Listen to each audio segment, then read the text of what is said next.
So what's cooking on Cindy's Kitchen today? We are going to start with a bacon and smoked Gouda quiche. Or for those of you who are phonetically challenged, quiche. We're having a quiche. Okay? Smoked Gouda Quiche. There we go. All right, so what do we need? We're gonna need a big old bowl. Bob, our big old bowl. I'm gonna set right there. We're gonna start with pie crust too. Now, for those of you who make your own homemade pie crust, I salute you. I salute you for making your homemade pie crust. Mama's a little too lazy for that. Hey Heather, good morning. Just received your primrose pie plate. Oh, Phyllis, you're lucky. You're lucky. My pie plates I've had for a while, so I kind of think I need a new one. I need a new one. Okay. So I salute you if you do your homemade pie crust, not this chick. This chick just buys the pie crusts in the refrigerated section, right? And each of these, conveniently, comes with 2 pie crusts in each package, which, you know, the reason they do that is because if you're making a pie with a top and a bottom crust, you need 2, so that's convenient. But conveniently, today, we are making 2 pies, neither of which have a top, just a bottom, 2 pies, 2 dishes. Woohoo! Isn't that exciting? I'm excited. Good morning, Cheryl. Hey, Vicky. Hey, Joanne, look, I have my little thing, my little crochet thing down on here so I don't bang my bowls. Thank you again. Thank you again. Good morning. Okay, so first you have your pie crust. Let me just tell you what I did.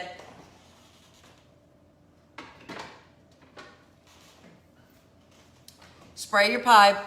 I didn't, but you know, normally. Spray your pie tin with cooking spray and then put your pie crust in here. Now I'm gonna tell you to put it in the refrigerator. This is gonna freak some of you out. I always say someone made it, just not me. Me too, Heather. Hi, Linda. Okay, that being said, once you got your thing in there, stick it back in the fridge. I know, I'm gonna freak you guys out. If Rebecca was watching, she would be going, but I'm gonna tell you, it's all gonna be okay, all right? So now, take your bowl. I got a piece of cardboard in my bowl. That's no good. Take your bowl. Do not preheat your oven. What? Don't preheat my oven. No. Now, and the thing is, because I'm saying this because I'm using Polish Pottery. Polish Pottery cannot go cold into hot or it'll crack. It can go in the refrigerator, in the freezer, in the oven, in the microwave, but you can't go from one extreme to another. That being said, I've got it in the refrigerator. So I'm going to take, when I fill it and take it all out, then I'm gonna put it in the oven and then I'm gonna start my oven. And then the oven and the pie tin come to temperature together. Got it? Got it? Good. Okay. So here we start. Are you ready? Quiche. Quiche for you. We're gonna start with, I'm gonna go ahead and take out my pie. I changed my mind. We're gonna start with that. Okay, so I'm gonna start with this. I poke holes. Can you see that there are little divots? Actually, I just had a knife and I went dink, dink, dink, dink, dink, dink, dink all the way around. I don't know, my mom did that and she always told me it made it so it wouldn't bubble up, which is fine. Now, some of you do, when you do your pies like this, you blind bake your crust. Now, if you don't know what that means, to blind bake a crust means that you would put your crust in your pie plate, and then you would put a piece of parchment paper on top of it, and then you would put something like beans or a can or something like that that would weight it down so that your crust doesn't bubble up, and then you would pre-bake it for a little bit. I don't like to do that. But the reason you do that is because people say that if you don't do that, you can get a soggy bottom. It's soggy bottom, but my bottom is not soggy. Anyway, I've not seen that it's been an issue for me, and so I don't do that. Again, it's another step. Quit adding difficulty. I don't want to add difficulty, okay? So I put it in there. I put it in the refrigerator just for a little bit, poke little holes, and there we go. When you're making a quiche, here are some things to remember.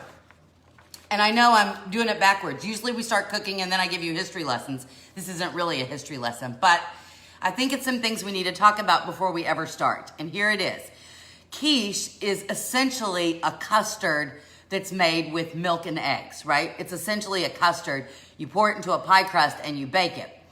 And you want just enough eggs to set the milk, but not too many eggs that it becomes rubbery. When you take it out of the oven, you want just a little bit of wobble, a little jiggle in your middle. So I don't have a soggy bottom, but I do have a little jiggle in the middle, so, of your piece.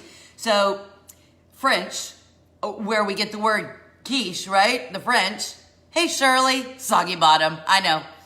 Isn't there a place in DC called Foggy Bottom? Yes, Foggy Bottom, I think. I think that's where the FBI headquarters or CIA or something is at Foggy Bottom. I can't remember. Anyway, pardon me. So the French are the ones really that we can thank for quiche, because they're the masters at it. And long ago, the French settled on the perfect formula for making this kind of a custard pie. And good morning, Nina. And what it is, it's 1 part egg to 2 parts liquid dairy, right? Liquid dairy. And so a standard large egg, I mean, they do a weight, right? A standard large egg weighs this and so much milk weighs this. But just a good rule of thumb is 2 eggs per cup of milk. Okay? So 2 eggs per cup of milk. Now, that being said, I like a little bit more substantial quiche. So the French say this, right? I'm not French. Mais oui. No, I'm not. And so I do like to bump it up just a tiny bit, and so I go with 3 eggs. It still is a good consistency. We haven't gone to the dark side with the rubberiness, but to me it gives it just a little bit, it sets a little better and makes it a little bit more, whoo, right? Good morning, Diane. Hey, Diana Barker, I saw you and Liz come in. No lurkers. You must say good morning if you're here. Say hi. Say good morning. Okay, so you also have some options. Today we're making bacon and smoked Gouda. There are some of you who say, I can only follow the recipe exactly what you're going to do. And so for you, I'll give you the exact recipe. That being said, some of you are a little bit more adventuresome. And so for the bacon that I put in, you could substitute ham. For the cheese I'm using, you could use a different kind of cheese.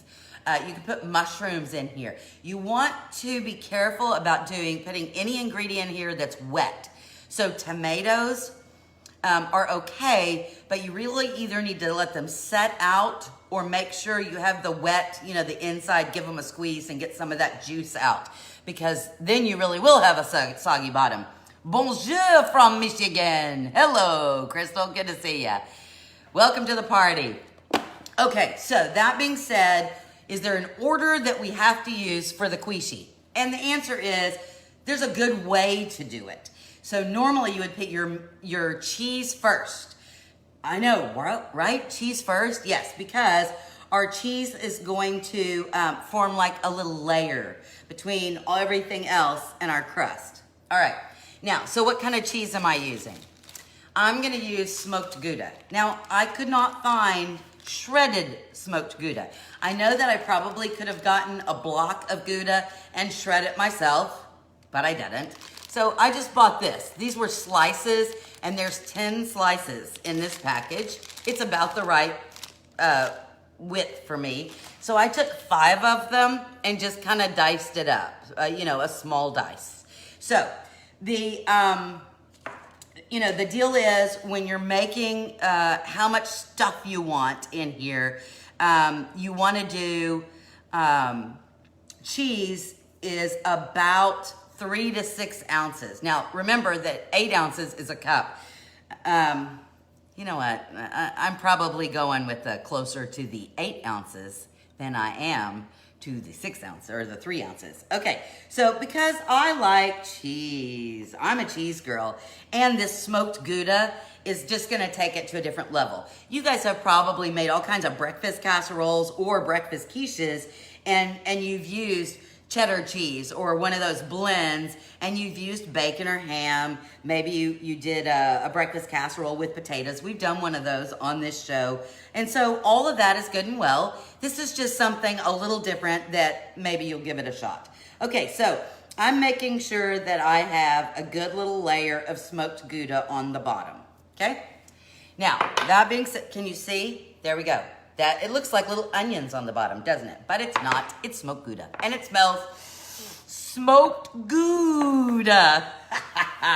Okay, so cheese goes down first. Cheese goes down first, and that's the cheese. Now we use our meat and our other fillings. When you're doing your other fillings ingredients, you need to make sure they're cooked. So whether it's bacon or sausage or ham, mushrooms, onion, spinach. If you're doing spinach, make sure you squeeze and get all the liquid out of the spinach. Because again, Marla, I knew you would say that. So remember the other day somebody asked me to show them my big old bag, another Bob, big old bag of real crumbled bacon that I got at Sam's. Here it is, big old bag. You certainly could fry up some bacon. Lazy. So this is a quick and easy one if I didn't chitty chat so much, right? All right, so we need 1 to 2 cups of filling. So that's a total thing. So it's not like 2 cups of bacon and 2 cups of something else. But really, you don't want to get over 2 cups of filling because then I don't know. We're getting too much stuff in there. It is. Gouda is good. So I'm going to use about a cup of bacon, and then I'm gonna add some green onions, and that's all I'm gonna add, okay? So about a cup would be nice if I actually used a measuring cup. You guys would like that, wouldn't you? But it shall not be occurring. So I just stuck my hand in there. I know somebody's gonna go, you stuck your hand in the, it's me, it's my family, we're all good. Okay, so this is gonna be bacon-y. I always like, when you use this, there's this little package in there to make sure that the bacon doesn't stick together. Don't eat that. That would be gross. Okay, I got my bacon all in there. Yummy! And see, I didn't have to cook. I didn't have to slice. I didn't have to dice. I like that. Now, I did cut up some green onion because we've got a really nice salty bacon. That smoked Gouda lends a creaminess, and it's also got that great smoky flavor. So again, it's all about layering tastes and flavors. And so I thought green onion's good. White onion, yellow onion, shallot, to me, those raw, even though the little bit that they're gonna cook in here, just not for me. If you like that, that's fine. But for me, the green onion is a good kind of a balance. I feel like I get a little hint. Chives would be good. I just never buy chives because, I don't know. I don't know why I don't buy chives, but I don't. Green onions I use for a whole lot of things. And they're similar flavors. Okay, so there we go. Let me put this over here. Ugh. Okay, so that's what it looks like. Yum and yum. I'm gonna set that aside. Now we're gonna get our bowl back. And now we're gonna make our custard, okay? So for our custard, remember, milk and eggs. Now, if you're gonna make this, you either need to use whole milk, right? Or if you are use skim milk or 2%, you need to amp it up, right? So maybe use half of your skim or your 2%, but then amp it up with either half and half or heavy cream, okay? Hey, Heather, make quiche on the weekend. Yes, you can put up all your leftover veggies in there. Chives are super easy to grow. Emily, I didn't know that. I may have to give that a shot. The difference between chives and green onions. So a chive is going to be, but I got to make another one later anyway, so you can just leave it on there. The green onion, so I had my green onions out. Okay, here we go. So you see how this obviously you know what a green onion is, right? Chives, see how thick this is? The chives are very thin. It almost looks like grass. Dark, it's a darker color. See, that's kind of a lighter color. It's a darker, very thin looking grass. And the taste is a little milder because you don't have that white bottom on there. So there you go. Go heavy cream. I know, go heavy or go home. All right, so here's what we're doing. I actually have a measuring cup. Do I have a measuring cup? Yeah. Yes, I have a measuring cup. So we're gonna do 1.5 cups of, and I'm just gonna use half and half. I mean, really, I'm splitting the difference. The girls and Philip like 2% milk. Do I use the 2% and put some heavy cream in there, or do I just split the difference and use the half and half? So I'm just going with the half and half, and I'm gonna use 1.5 cups, okay? So 1.5 cups, 1. Oh, where's the half? Oh, it's over here. I always hate that. Who designed these, right? You pour with, I know, I'm sorry for you lefties, but most people are right-handed, which means this is you have more dexterity with your right hand.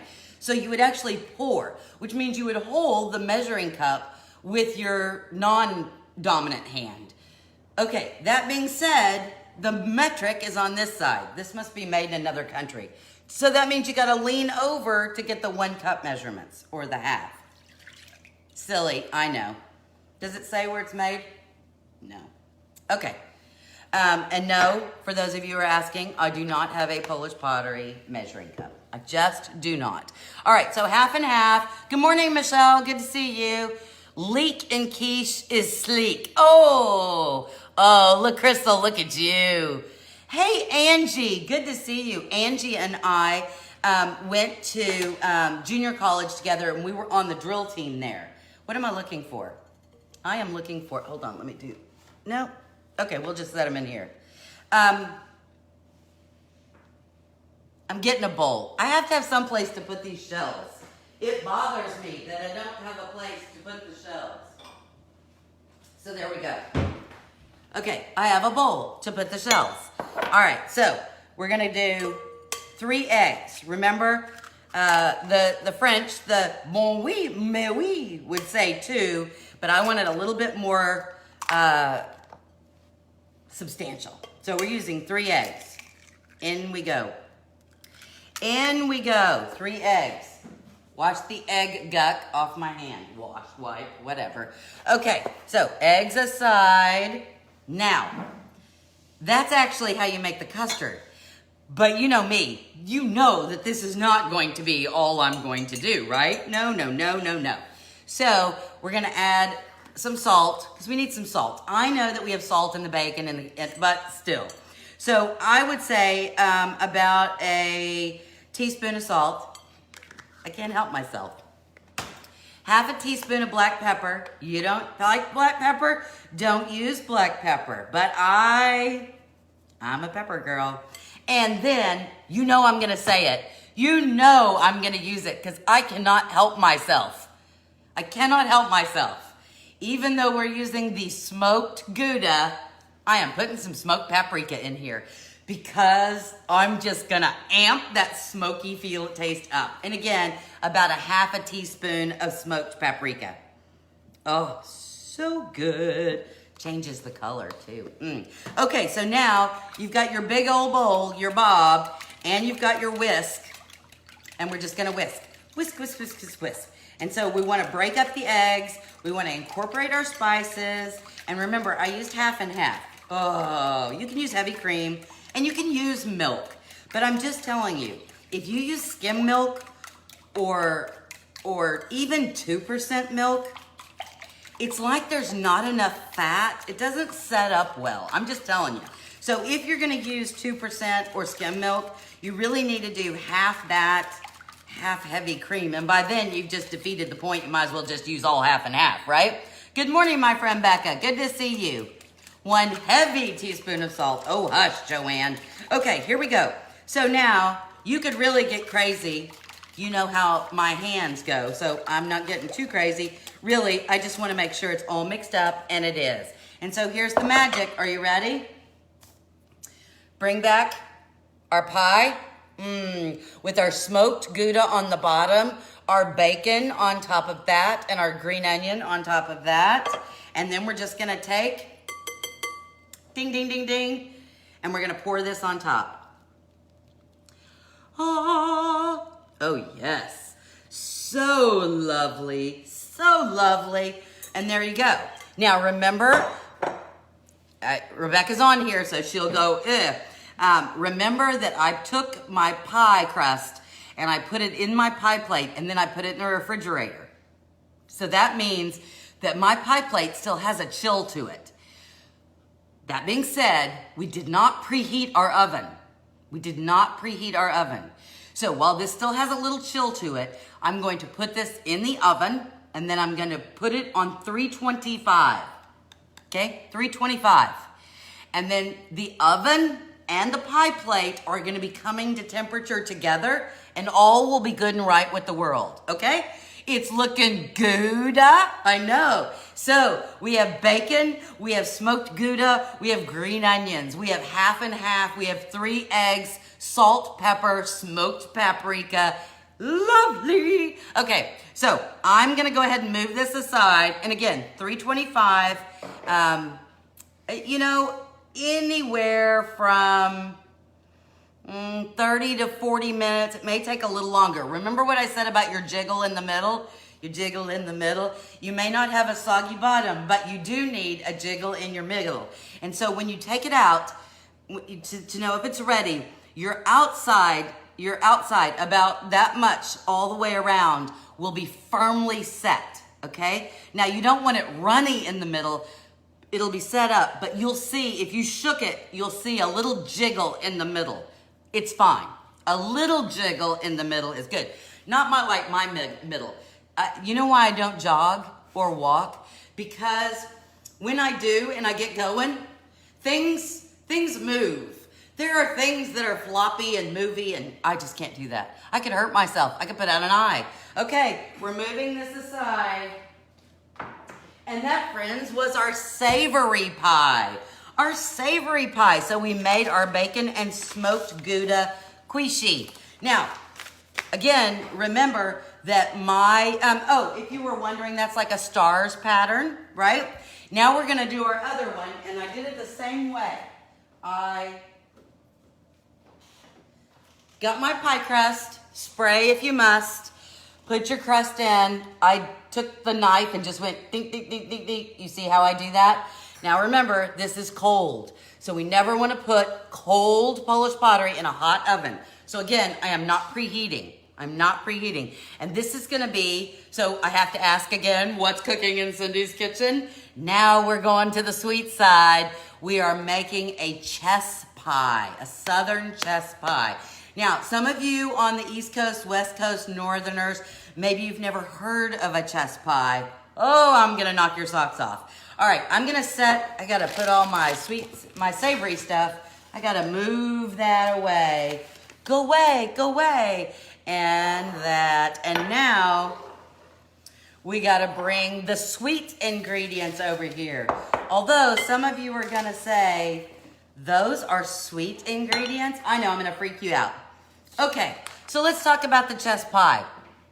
Oh, in case you were wondering, this pattern is called Burgundy Berry Green. I got it years ago from Becca, but it was one of the few patterns that had purple in it, and you guys know how much I love purple, right? Now there's several others. Good morning, Kathy. Say hello. Hey, Becca. All right, so let's talk about it. A chess pie, you may think, is a buttermilk pie. But in fact, a chess pie and a buttermilk pie, while very, very similar, are actually 2 separate pies. They're 2 different kinds of pies. Both are very classic Southern desserts. And both start with a single pastry, a single crust, and have a beautiful creamy filling. They both take dairy and eggs, so kind of a custard, just like we did for our quiche. But the centers are very similar. There's a gooey, sweet flavor that's filled with basic pantry staples that you should have in your pantry. How much time do you add to the cooking time because of no preheat? Susan, maybe 10 minutes. That's about what it takes my oven to heat up. And, but again, you gotta watch it. Like I said, my oven's been going hot here lately. I guess I need to call somebody to come check it. Although I have a top one. I have double ovens, but you always use the bottom one because I'm too short. And so I am vertically challenged. I'm not short, I'm vertically challenged. And so for me to use the top oven, I can do this, that's fine. But for me to get it in and up over, I have to stand on my tippy toes. And so I rarely use the top oven. Hey Kat, good morning. I love burgundy berry green too. Anyway, a chess pie, well, first let me tell you about what the buttermilk pie is. True to its name, it has a creamy dairy-based filling that's sweet and tangy. And like a chess pie, it's got the crust and it's got a filling that's made with sugar and butter and eggs. But most buttermilk pie recipes also include fresh lemon juice and zest for a little hot, right? And of course you're using buttermilk, right? And it's missing a key ingredient that a chess pie has, which we'll get to. Good morning, Lorianne. Good to see you. Lori is my, I probably shouldn't say this, but Lori is my infusion nurse at the infusion center. And I love her because she is the one that can put in the IV just like that. Remember the time before Lori wasn't working and they stuck me 5 times? Not Lori. If Lori's at the infusion center, she does this. Boom. I'm in. It's so nice. Okay, hi Laurie. Okay, so the chess pie calls for cornmeal. Oh, you're going cornmeal? Those of you who made my award-winning, okay, I won the award at a church chili cook-off, but my award-winning Mexican cornbread mixture probably went out and bought 8 tons of cornmeal so that you could make it. We're gonna use some of that up because I think Lisa was the one that went out and bought a ton of cornmeal. Cornmeal and something sweet, oh yes. The texture is gonna get you. Now there are some Southern recipes that have changed it, and I think that's probably with the times, and they've substituted flour for the cornmeal. It's not the same. And the color is not the same. And so, there you go. Now, how did chess pie get its name? And it's chess, C-H-E-S-S. It has nothing to do with little horsies and little castles. No, not that kind of chess. It's not chesta. It's not a chest pie. No, it's a chest. Nobody knows really where it gets it. You have to keep it in the refrigerator, and they used to call that the chest, right? The ice chest. And so maybe, you know, the chest pie, and then we slur. And then some people say it's the Southern drawl. Husband comes home and says, what kind of pie is that? And she said, it's chest pie. In other words, it's just pie. And you heard, it's chest pie. Chest pie. There you go. So we have no idea where it came from, and I'm okay. It's okay. Oh, good. I'm glad. Everybody loves chest pie. Yeah, that cornbread is awesome. Okay, so we're going to start. Ready? Starting. Yay. Yay. Okay, we are going to do our butter, sugar, and vanilla first, okay? 1 stick of butter. Try to use unsalted. If you don't have unsalted, it'll be fine. I mean, the baking snobs will be horrified and gasp audibly. But, you know, if that's what you got, go with what you got. Stick of butter, unsalted if you got it. Then we're going to need 1 3/4 cup of white granulated sugar. So almost 2 cups, but 1 3/4 cups. And then we're going to need, wait, did I say? A stick of butter. So it's 1/2 cup, right? And then 2 teaspoons. Where's my teaspoon? Look, I'm measuring. Aren't you happy that I'm measuring? It's baking, so I try a little harder. 2 teaspoons. I cannot wait until our homemade vanilla is ready, right? Because then life will be so good. 1, 2. For those of you who weren't with us on Saturday, was it Saturday? Yes, I think it was Saturday. Maybe it was, no, it was last Wednesday. We made homemade vanilla. Here, I'll get one. I shook them the other day. Ugh.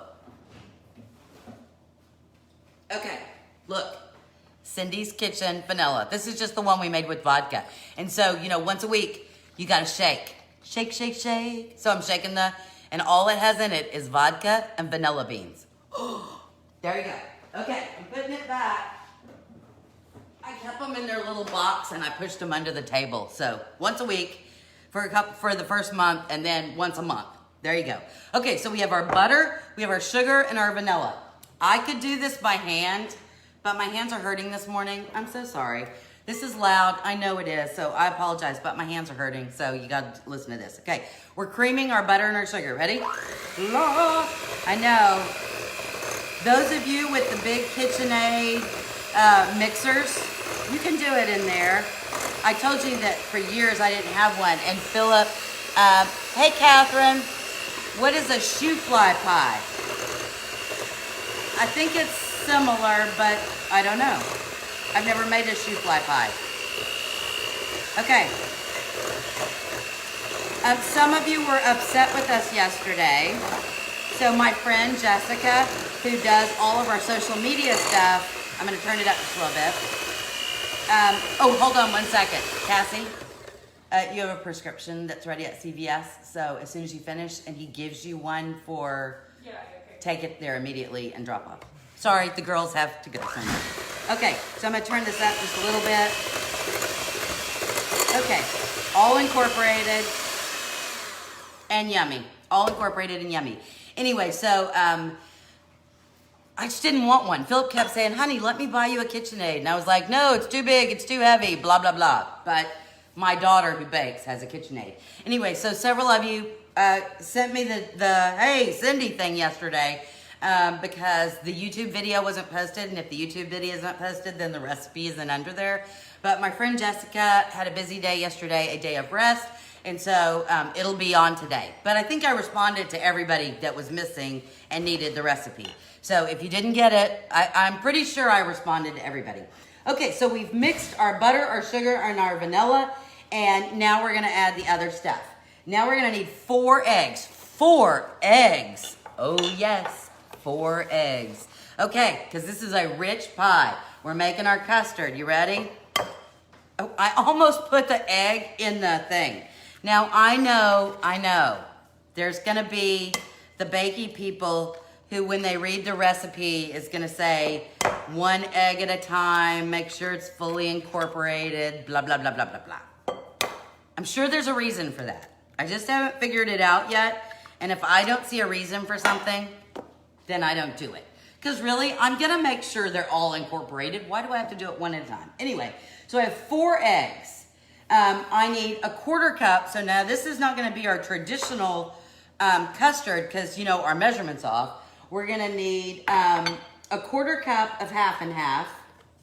You can use whole milk. Please do not use skim or, come on, where's the half mark? There we go.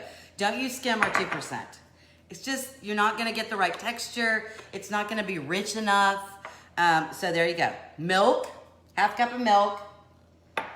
Now you're gonna get freaked out. Are you ready? Here's the freak out part. Hello, Lisa, say good morning. We need a tablespoon. That's the big one. A tablespoon of white vinegar. What, whoa. White vinegar. Really? Like the stuff you clean your coffee pot with? Yeah. The stuff that goes in deviled eggs? Yeah. A whole tablespoon. Oh my, I know. You guys are freaking out right now. It's worth it. It's worth it. Okay, there's our vinegar. White vinegar, I know, right? And then the last ingredient is gonna freak you out too, but it is what it makes it, okay? 1 tablespoon. 1 tablespoon of yellow cornmeal. I know, freaking you out, aren't I? Okay, I need to wipe this out because I did the vinegar in there and I don't want it to stick. Okay, 1 tablespoon. Yellow cornmeal. it's gonna give us a really pretty color and we need it for the texture. I'm just saying you gotta do this. Okay, I'm going back. At this point, I could probably use my hands, but I'm using the mixer because here it is. Okay, back on we go. I should have started on low and then built my way up, but that's not how I fly here at Cindy's Kitchen. So, now we're mixing this because remember we had our sugar and our butter and our vanilla that we put in here, but now we're mixing this up. We need to make sure that the butter sugar mixture is all creamed and mixed with our eggs. If you feel the need to put in your eggs one at a time, that's fine. I just didn't. Or maybe you can correct me and tell me why I'm a moron. Oh my goodness. Oh my goodness. You are just gonna die. You are gonna die. Oh, shoe fly pie has brown sugar, molasses, egg, a little flour, and hot water. Okay, there you go. Shoe fly, you bother me. All right, now we have it all. And now we take our pie crust. Again, I don't blind bake. If you want to, fine. I don't blind bake. I'm lazy. And we're gonna pour it in here, okay? This is a 10-inch pie plate. Hold on, I need a spatula. Oh my gosh. Or, I could just eat that. Now, when you look at this, you're gonna go, something's not right, Cindy. It looks like the egg or the cream has curdled. That's what you're gonna say, and that's for two reasons. One, remember we put vinegar in here, but the other is that we have cornmeal. So here's what I'm gonna do. I'm gonna show you the spatula because it's red and you can see it a little better. Can you see on there, see the little dits right there? Dits. That's the cornmeal on there. So it almost looks like it's a curdle, but it's not. It's the cornmeal, okay? And it's lovely. Okay, so again, I did not preheat my oven because I had my Polish Pottery pie dish in the refrigerator because I wanted that crust to set back up, and so I did not preheat the oven. I'm gonna put the pie in at 300 degrees. Really, Cindy? Yes, low and slow on this one. I want it to set up beautifully. 300 degrees, so I'm gonna put it in there, put it in at 300 degrees. I'm gonna bake it for about an hour and 20 minutes. I know it's a long time. Don't forget it. Set a timer, but it's worth it. Now, when it comes out, you need to let it set for an hour. An hour, Cindy? Yeah, I'm sorry, but it needs time. This is a time one. It's not like I mixed it up and popped it in and there we go, right? This one takes a lot of baking time and setting time, but it is to die for. So I hope you try that. Again, easy stuff. We did the quiche, we did the bacon and smoked Gouda quiche. And that's gonna be what we're having for dinner. We're having breakfast for dinner. And quite frankly, I may make some biscuits. Pies are great. So I'm really grateful that All Polish Things, my friend Rebecca, put that all her pie plates, all her Polish Pottery pie plates on her website are 15% off today through Sunday. And the code, only code you have to know is the word pie, P-I-E. How easy is that? And you get 15% off. I love pie. I love pie because it's the perfect vehicle, right? It's like its own little, oh look, it's a little package. It held it all in. You slide it up under there and oh, it's all lovely. And so for me, it's a great thing. So I'm very grateful to Rebecca because I think I'm gonna order me a new pie plate. I'm so excited, yay, yay, yay. Anyway, so yeah, because it's not like I have too much Polish pottery already. More Polish pottery? Yes, more. Anyway, so if you're interested, if you need a new pie plate, please take advantage of that.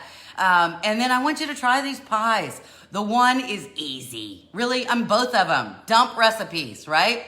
The only difference is on the chess pie, it takes a while to cook. But really, you're not having to do anything. Shove it in the oven and walk away. You're good. You're good. I hope you had fun today. Have fun. We talked a little bit. I didn't ask any good questions today. Oh, I feel bad. I try to ask questions so that I can get to know more about you guys. I'll try to think of a good question for tomorrow. I hope you enjoyed today. If there's anybody that you think that might enjoy this video or these recipes, please share it. We appreciate that every day. And from my kitchen to your kitchen, I hope your day is full of pie, right? It's a bacon and Gouda day, and it's full of chess goodness. You guys have an awesome day, and I will see you again tomorrow at 11 o'clock. Bye. That's all, folks.